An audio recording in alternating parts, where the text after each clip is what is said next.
NOOganomics.com. And I'm WDEF News 12 Chief Meteorologist Patrick Hoare. On AM 1240, Hot News Talk Radio. You give us 12 minutes and 40 seconds, we'll give you Chattanooga and the world. Hot News Talk 1240.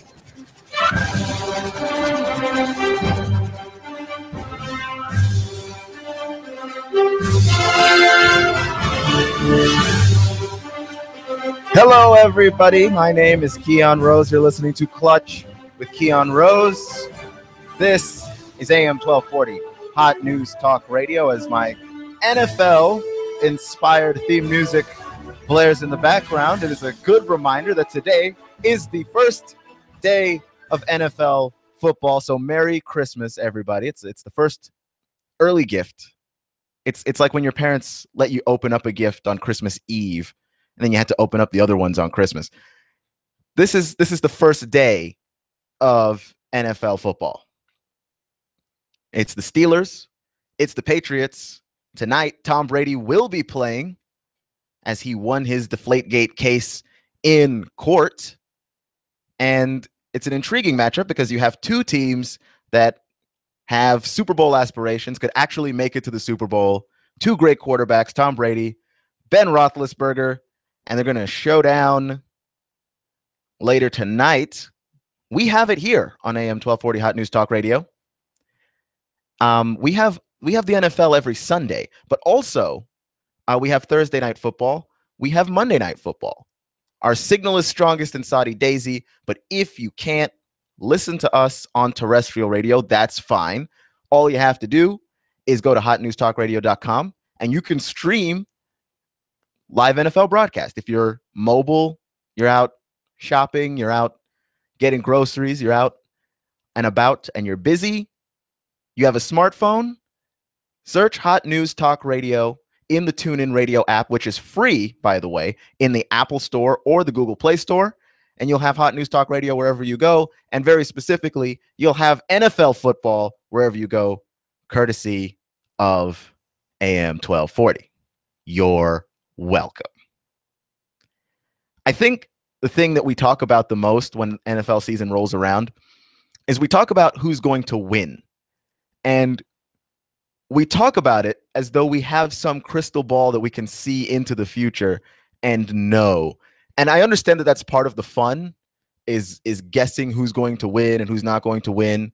College football, Erica and I, Mr. Judd, we do our weekly picks. And so that's just part of the fun. You know, competing against him, trying to see if I'm wrong or if I'm right. And we do this all the time. And I was listening to the radio this morning and they were talking about, who's going to win tonight's game as though we have any clue at all, right? Like we don't know who's going to be injured. We don't know who's going to be healthy. We don't know what big plays are going to happen. We're just guessing. And it's not enough for us to just guess like who's going to win the game tonight. We have to go through and guess the entire season. We have to go through and like I said, look into our crystal ball and go, I think that the Super Bowl is going to be the Packers and the Broncos and Aaron Rodgers is going to be the Super Bowl MVP. I actually read that in an article in a CBS Sports article.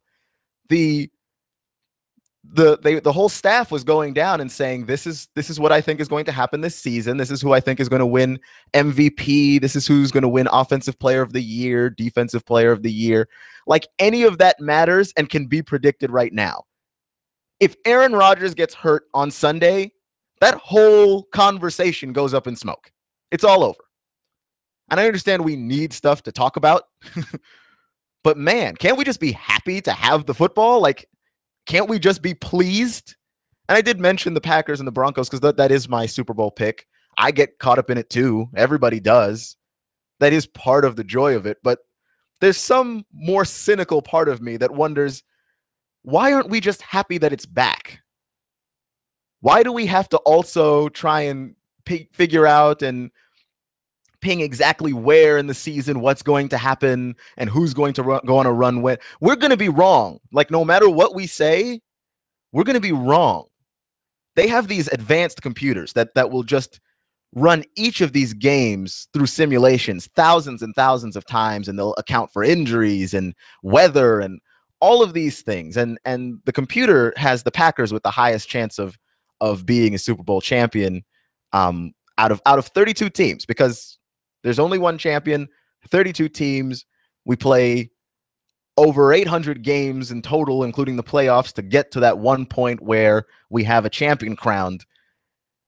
It just seems really preposterous to try and figure it all out and try and predict it all now. These events, which are entirely out of our control. I was reading a magazine yesterday. I was flipping through it, and the magazine was a college basketball magazine. The college basketball season is like maybe a month and a half away, 2 months away.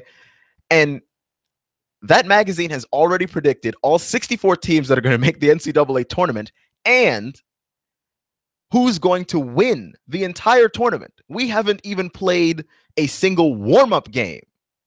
Have college basketball teams even reported for practice yet? Like, goodness, we need to back up off of this. We really are not allowing ourselves to be pleased or happy with anything.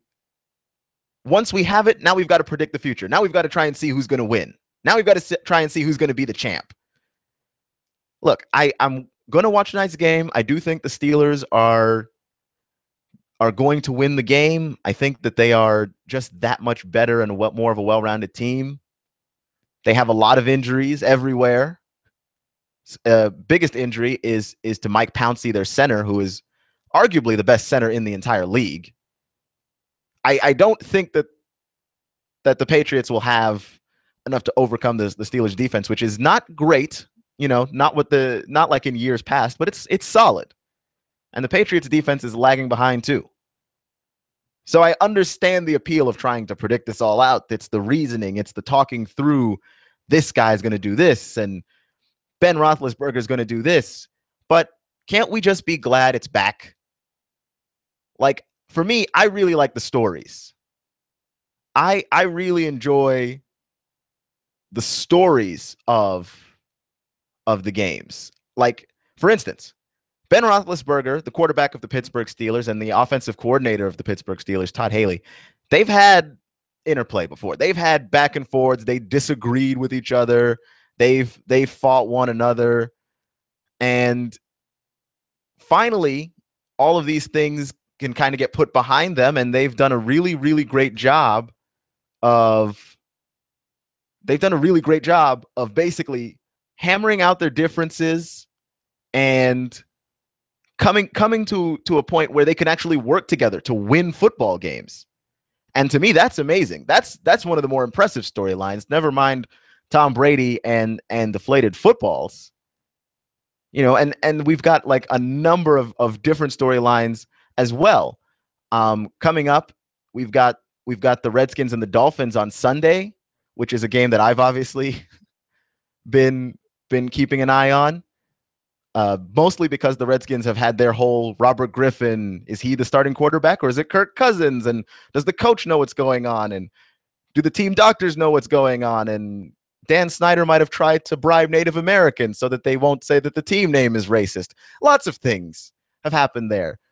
The Bengals play the Raiders, and that's an interesting game to me. Yes, the Raiders aren't going to be good, but they will be much better. Derek Carr is going to be in his second year at quarterback, and I'm a huge fan of his and what he was able to do last season. And we'll have all of those games here on AM 1240 Hot News Talk Radio on Sunday. We'll be airing all of those games. Your home for the NFL in Chattanooga. Those storylines, to me, that's the interesting stuff. I'm interested in who's going to win, and I do make my picks because there is fun in that. But, I'm going to sit down and watch ESPN. Do I really, really, really, honestly, truly care what they think about who's going to be the Super Bowl champion before week 1, before the first game is even played? Like, we have Sunday Night Football, Giants versus Cowboys. The NFC East could be on the line. That division title could be on the line from that game. That game. That's a big game. And we have it here on this station. And you're tempted to reach out and pick the winner. You really are. You just want to reach out and go, I think it's going to be the Giants. Or I think it's going to be the Cowboys. And the Giants have as good a shot of anybody of winning the NFC East. And I say anybody, it's really just three teams. It's the Eagles, it's the Giants, it's the Cowboys. You can go ahead and forget about the Redskins. They're not very good, and they're not really in it to win the division unless something really fluky happens and the whole division is bad, like the NFC South last year. Really, really, really fluky stuff has to happen for that to even be considered. But the Giants are on one of those years. Eli Manning is in talks to be probably one of the highest paid quarterbacks in the league. And every time that conversation pops up and happens, is Eli an elite quarterback? Eli says he is. The world laughs and scoffs and says that he isn't. And then he goes out and wins a Super Bowl that year. That happened the last two times that we've had this conversation. Head coach, the New York Giants head coach, Tom Coughlin, he's been on the hot seat. Every time we think, okay, the Giants haven't been very good in a while. Maybe it's time that the Giants fire their head coach, fire Tom Coughlin, move in a different direction. The Giants gear up, win a Super Bowl, and then the conversation goes away for another 4 years. It's like Groundhog Day. It happens all the time. So I fully anticipate the Giants to be in the mix this year to win a Super Bowl, just based purely on their history, which is that they need a little bit of pressure. And on the other hand, you've got the Dallas Cowboys. They already have all the pressure. They're Dallas. Big D. They're a historic franchise. What more do they need? Every season that they don't win is a failure. If they're 9-7 and they miss the playoffs, it's a failure, which to me is insane, but that's the expectations that fans put on that specific team. It's them, it's the Lakers, it's the Yankees. They're teams that have that stigma associated with them where just by being great, by just having a great name, and I mean like not even being great now, like being great years ago, being great decades ago, somehow your fan base is just like, no, you cannot fail. You're not allowed to be average. Averageness is failure. Averageness is not failure.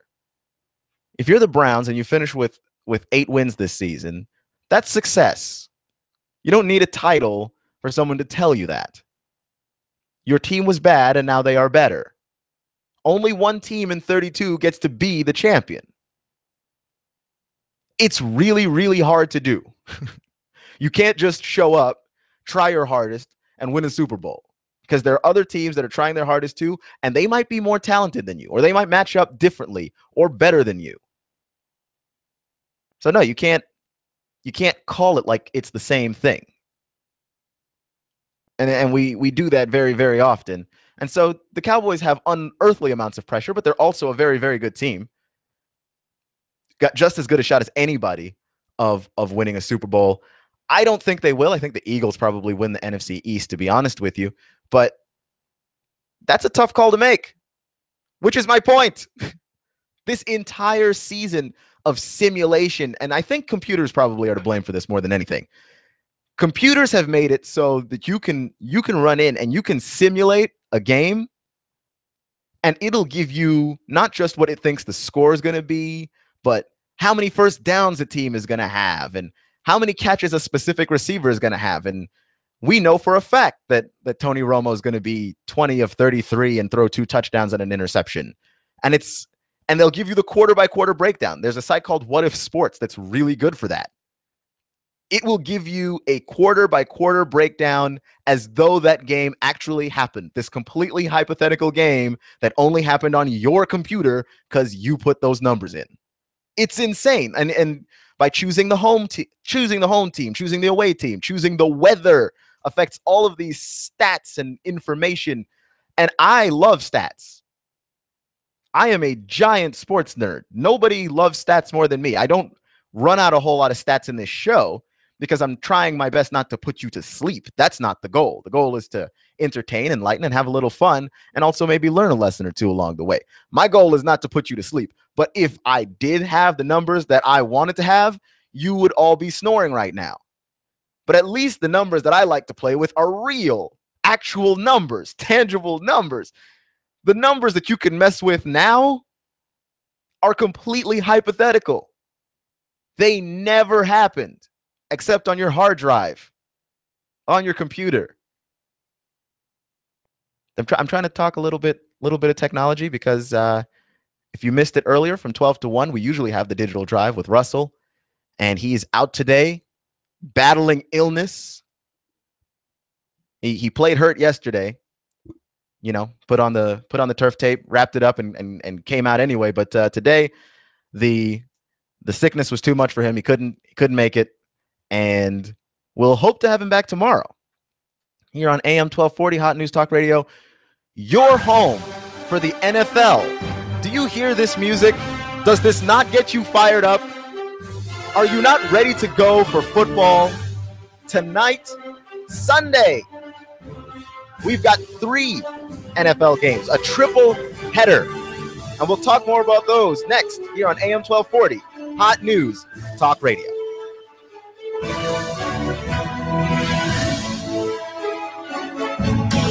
Compass Media Network's coverage of the NFL. Hi, this is Jerry Recco. Join Kevin Ray, Danny White, myself for all the action. Hot News Talk 1240. If it's the NFL, it's right here. You give us 12 minutes and 40 seconds, we'll give you Chattanooga and the world. Hot News Talk 1240. That smells so good. Smells like a big Italian dinner. But you're going to walk out with 2. Buy 1 hot pizza, get a 1 for free. 2 pizzas. You got the 2 for the price of 1 at Raphael's Italian Restaurant and Pizzeria. My favorite Italian restaurant of all the time. Now, I'm living in Hicks, and I go to Raphael's right down the street in Hicks and Pike, right near Highland Plaza. You're in Saudi Daisy? Raphael's Italian Restaurant and Pizzeria in Saudi Daisy.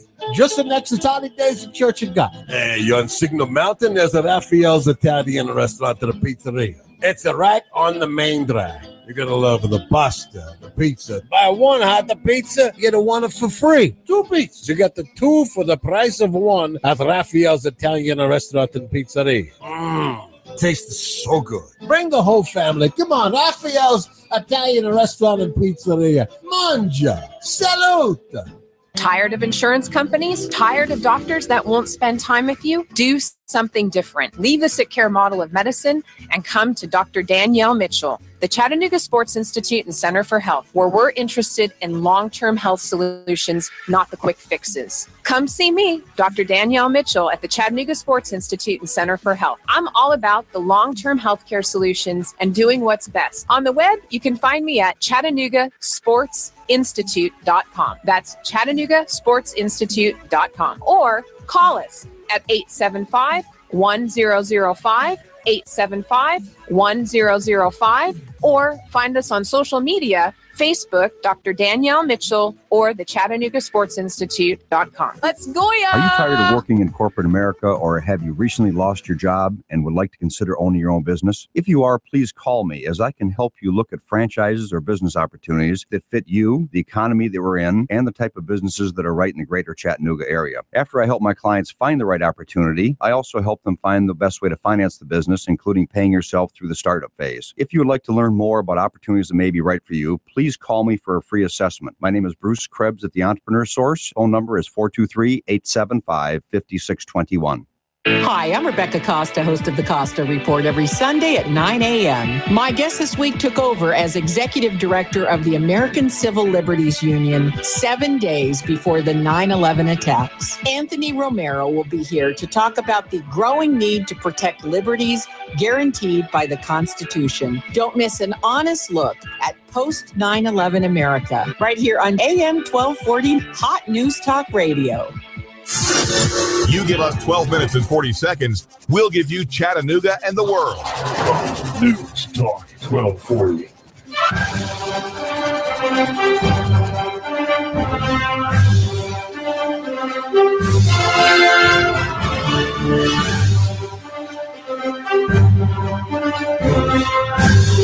This is Clutch with Keon Rose. I'm Keon Rose, and behind me is NFL-inspired theme music, NFL films. If any of you recall the booming voice of John Facenda, the game of football. I'm not going to try and do a Facenda impression. That man is a legend, and his voice is so much deeper than mine. I can't do it. I tried one like 2 weeks ago. It didn't go over as well as I would have hoped. It was fun, but it needed a proper burial. That was a one-time occurrence. Never again. But the point of the matter is, I am fired up for the NFL. College football started a week ago, and the week before that, high school football started. All the footballs are back. They're all back. You have no reason not to be excited. But this is a great time of year because football has returned to us, which is only a good thing.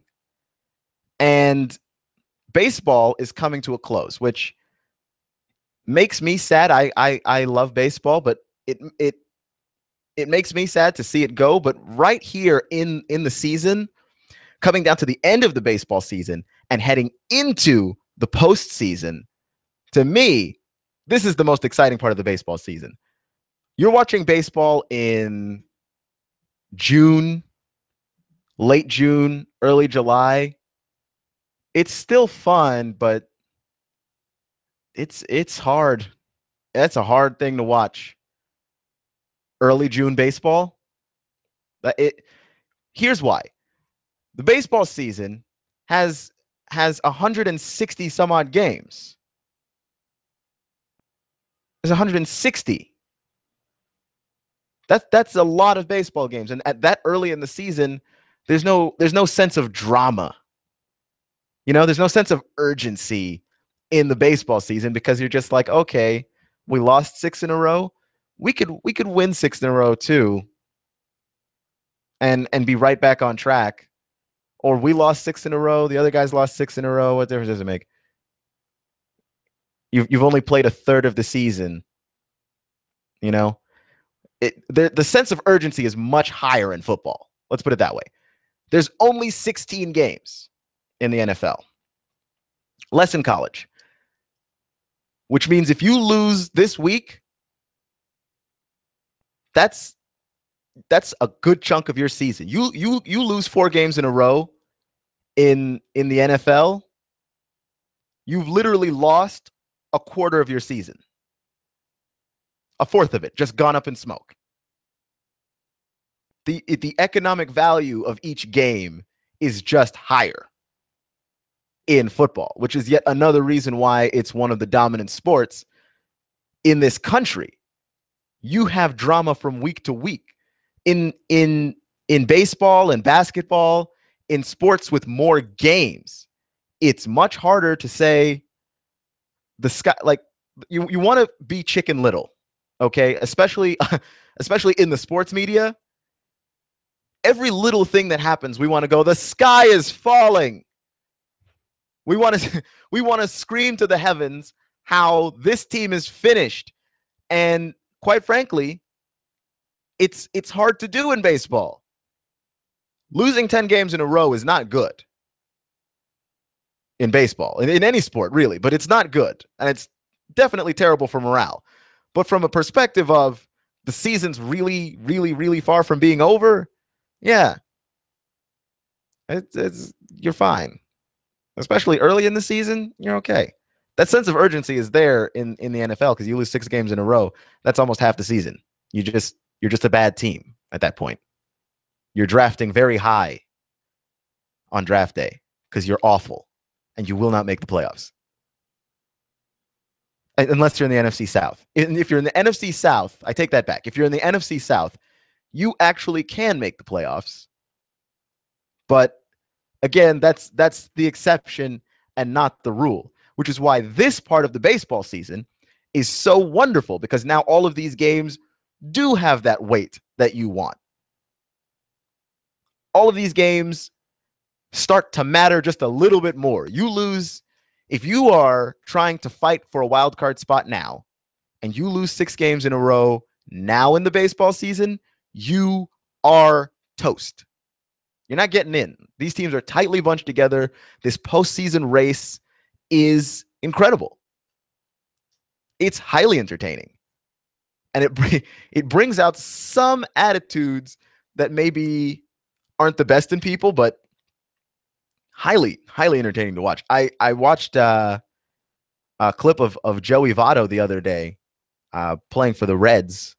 Some of you might remember Joey Votto from his time here with the Lookouts, actually. He played in Chattanooga for just a little bit before moving up. That season in 2010 where he completely just exploded and made a name for himself in baseball. I'm a huge, huge fan of what Joey Votto's been able to do. But the thing about Joey Votto yesterday was he got into an argument with an umpire, and the umpire didn't grant him the timeout that he thought that he called a timeout. He thought he deserved the timeout. He got hit in the hand. The ball bounced off the bat and hit him in the hand or something. And he turns to the umpire and says, timeout. The umpire goes, no, play ball. And Joey says something. You can't see what he says. His back is turned, but you can see his mouth moving. And the umpire just, points to the dugout. You're out of here. And Joey Votto loses his mind. Like, he was completely out of his gourd. Joey Votto started yelling at the umpire. I couldn't understand what he was saying, but I mean, there was a very large vein in his neck, and he was in his face. And look, it's important. Around this time of year, it's important. That's the fun part. The weight that these games have. I think the most intriguing game that you can catch here on AM 1240 Hot News Talk Radio of the beginning of the NFL season, after this one, because of course this one is the Thursday night game. This is the teaser, right? This is just the taste of what's to come. I still prefer NFL Sunday. Thursday night football is nice to just have in the middle of the week, especially, later on in the season, you're just jonesing for a little football. It's just nice to have Thursday night football, just to have a game there. But I really, really enjoy the whole Sunday to know that, okay, there's this game happening and these games are happening at the same time, and you can jump around and check them out. You can go to Buffalo Wild Wings or wherever that they've got multiple TVs and just watch like 4 games at once. Like there's a joy in that. There's a fun in that. But Sunday night football stands by itself. All the games are over. It's the last game of the night. Giants, Cowboys, here on Hot News Talk Radio. And that game to me is probably one of the most intriguing games because the NFC East, these teams hate each other. It's hatred. It's actual hatred. I don't know if there's anything on earth that I dislike more than the Dallas Cowboys as a fan of another NFC East team. And that thing that I dislike more than the Cowboys might just be the Eagles. And the only thing that I hate more than them might just be the Giants. Like, there's an actual rivalry here. So right off the bat, you open the season with a rivalry game. These teams are always bunched together. They beat the crap out of each other on a regular basis. And so now you've got playoff implications on the line this early in the season for them, because you can't afford to lose this game. Losing this game might come back and bite you in the butt later. That might come back and get you. So it's a very important game to open the season with. I am incredibly excited about it. And I hope the Cowboys lose, because I don't know if I hate them more than Giants. That my opinion might change on that over the course of the season. But yeah. And the Giants have their own storyline too. They've got an issue with one of their defensive linemen, Jason Pierre-Paul, earlier in the summer. Actually, 4th of July.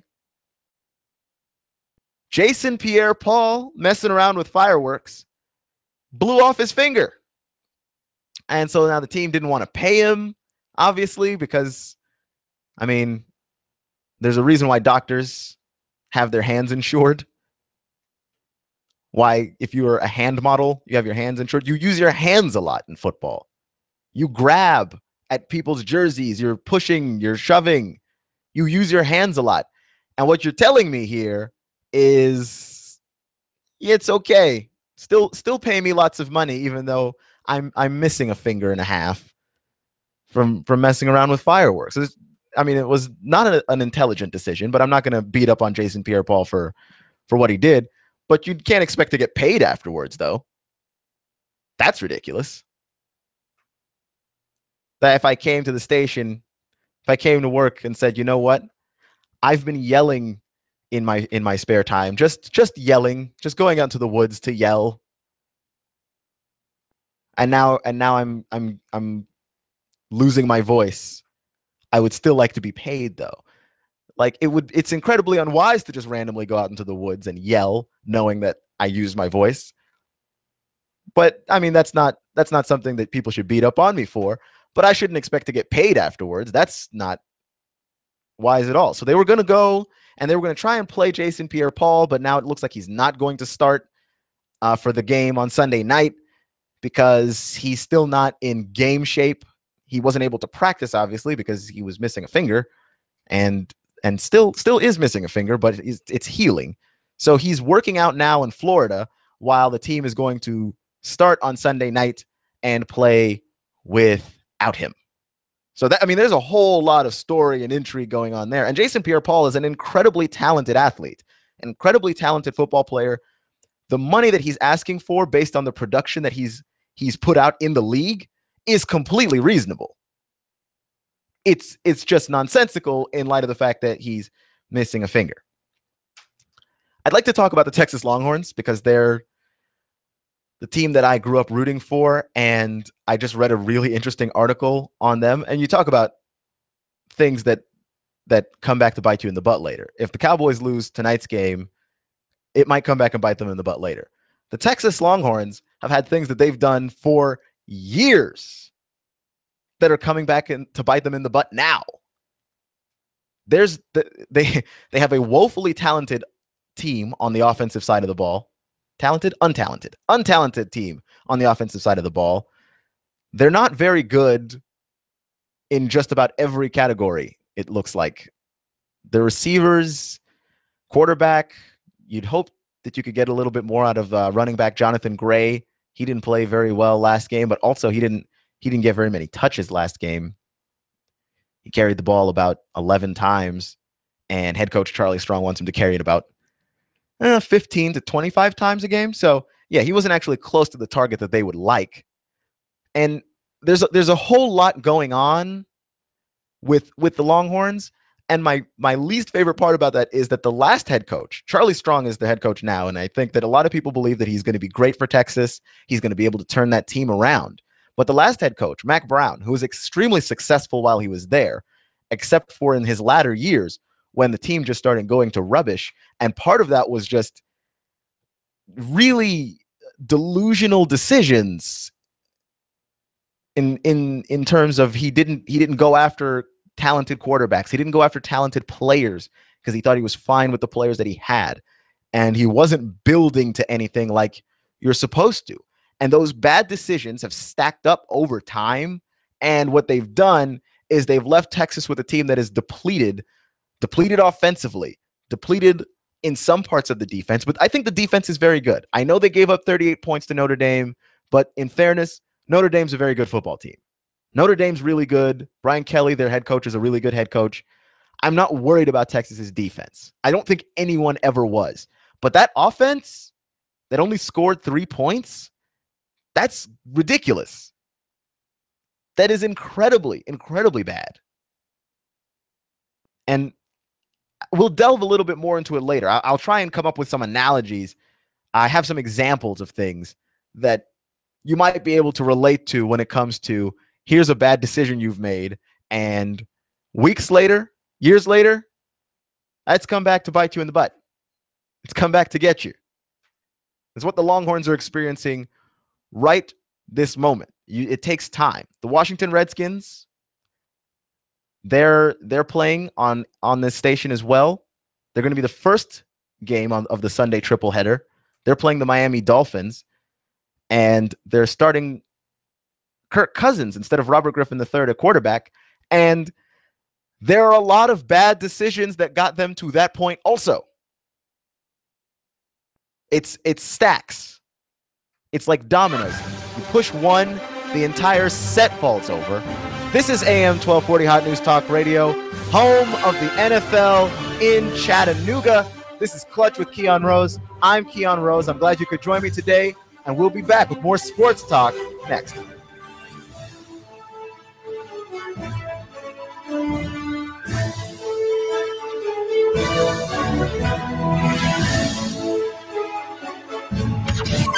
This is America Now with Meghan McCain. Al Gore running is crazy. You're flying around in your private jet all over the world, and you want average Americans to care about the environment. Don't you think you should be doing your part as well? Meghan McCain, weekdays at 7 p.m. You give us 12 minutes and 40 seconds, we'll give you Chattanooga and the world. News Talk 1240. Expect mostly cloudy skies with a few passing showers out there through the afternoon. Highs into the lower 80s. Tonight, a little drier, lows near 65. For Friday, partly sunny, highs near 85. A few showers may return later Friday night through Saturday morning, then much cooler for the rest of the weekend. Looking for a church home? Visit Abba's House in Hickson this Sunday for Connection Day. A fun day to learn about what's available for your family at church. For more, abbashouse.com. And I'm WDEF News 12 Chief Meteorologist Patrick Core. On AM 1240, Hot News Talk Radio. You give us 12 minutes and 40 seconds, we'll give you Chattanooga and the world. News Talk 1240.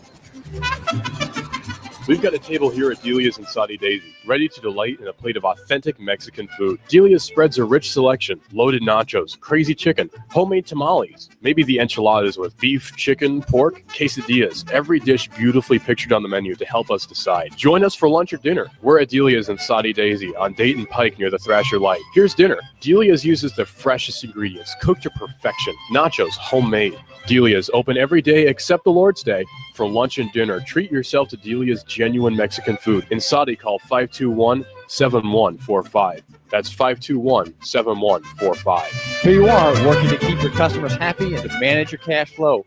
IRS problems are the last thing you need, but here they are, flapping about you like vultures. Get help from Eric Pelton and his team of accountants at E.J. Pelton Company. Audits, letters, proposed return changes, 1099s, penalty threats. Pelton Tax Resolution Services brings peace of mind and helps you keep more of what you've earned. EJPelton.com. Offices on Brainerd Road and in Saudi Daisy, just north of the Bilo. That's EJ Pelton. Call 622-3156. Think ahead. 622-3156. Social media, we're on that. Hot News Talk Radio on Facebook, at Hot News Talk Radio on Twitter. Download the TuneIn app and follow us anywhere at any time. AM 1240 Hot News Talk Radio.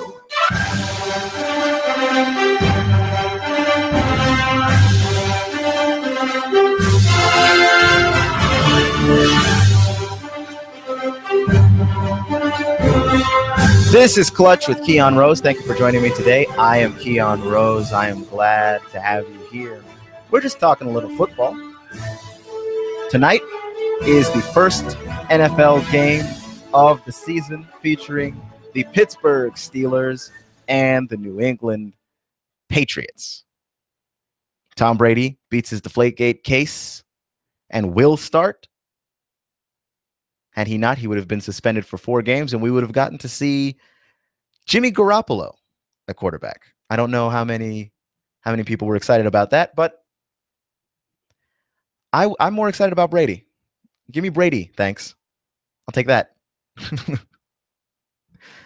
When it comes to the NFL season, the Patriots losing tonight may not doom them. They play in a pretty weak division. Fairly weak. But the Steelers have a lot to play for. All of the teams in that division, even the Browns, can be tough to play week in and week out. That's 6 games that the Steelers have to play. That's incredibly tough. Incredibly hard to do. And not only that, but all 3 of the top teams in that division, I'm talking about the AFC North with the Baltimore Ravens, Cincinnati Bengals, Cleveland Browns, and Pittsburgh Steelers. All 3 of those teams could make the playoffs, But if you're on the bubble, you might not. It's a huge game for the Steelers. A game that if they lose tonight, coming up down the road, that game might come back and bite them later on. And I was talking about the Texas Longhorns because their story is intriguing to me because Mack Brown was such a great coach for them. He was the guy that couldn't win the big one. Texas is one of those places too. I mentioned the Dallas Cowboys. Texas is one of those places too. Fans expect to win every year. They're spoiled. That school has always fielded an incredible team. They're spoiled. They expect to win constantly. This time right now where the Longhorns aren't winning, Texas fans aren't familiar with this. They don't know what this feels like. I know as a Longhorns fan, I'm just disgusted at the idea that TCU and Baylor are running the Big 12. Just running it. I understand that there's always going to be a changing of the guard, that you've got to spend your time down on the ground. Trust me. Okay. I'm a Redskins fan too. So time on the ground spent for decades now. So yeah, now I'm aware that happens. But at the same time, Texas always expects to win. They always expect to win. And so Mack Brown was a guy that he was always winning. He was just never winning championships, which the longer you get separated from Mack Brown's time at Texas, that will be forgiven. And he did bring one home, 2005, the greatest college football game ever played in the Rose Bowl, which they did not name after me, though it would have been nice. Mack Brown was able to finally get it done with Vince Young as his quarterback. I understand that this desire that you have to win constantly. But Mack Brown started making some really inane decisions there at the end of his time at Texas, which is why he got fired. I think the interesting thing with Mack Brown, though, the part that surprises me the most, is that he's accepting no responsibility for that. The current coach can't win with this roster that he put together. He recruited most of the guys on this team at the moment. The guys that Charlie Strong has recruited, this is his first off season after recruiting. The guys that he's recruited, they're freshmen. They're not going to be really making an impact until next season and the season after. So Charlie Strong is with a team right now that Mack Brown put together. And it's a bad football team. It is a dreadful football team. And Mack Brown is like, that's not my fault. Like what? You could have won with that team? No, you couldn't have won with that team. That's why they fired you, Mack. That's why you're not coaching there anymore. Nobody could have won with that football team. In fact, one NFL scout, an anonymous NFL scout, looked at that offense and said, there's nobody that we want to scout on that team. Vince Lombardi, a coach so great that the NFL Super Bowl trophy is named after him. Vince Lombardi could not coach this team. That's what the scout said. I believe him, though. You saw what happened in Notre Dame on Saturday, right?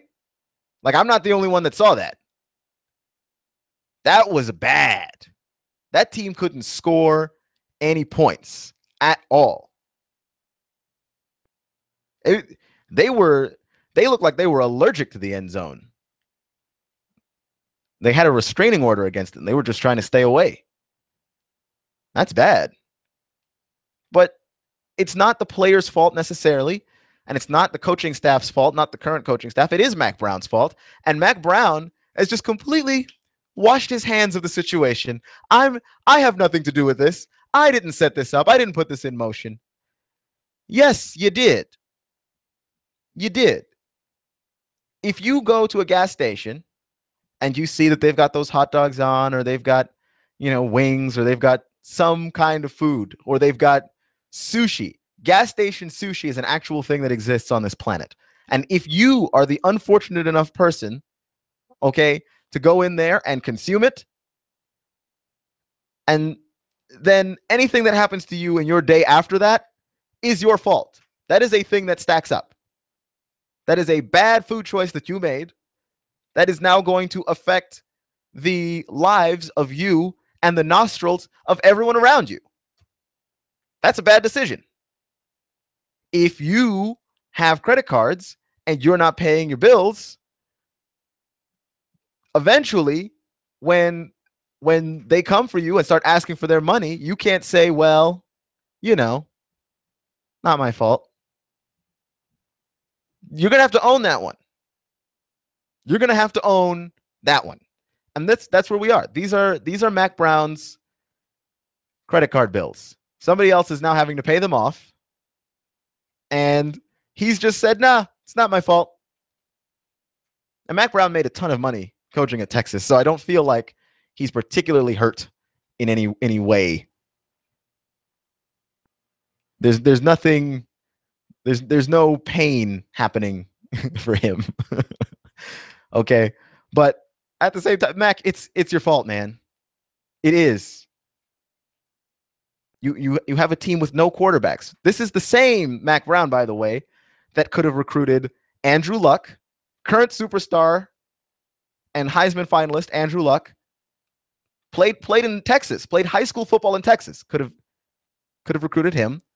Could have recruited Johnny Manziel, who wanted to go. He could have recruited Jameis Winston, who showed interest.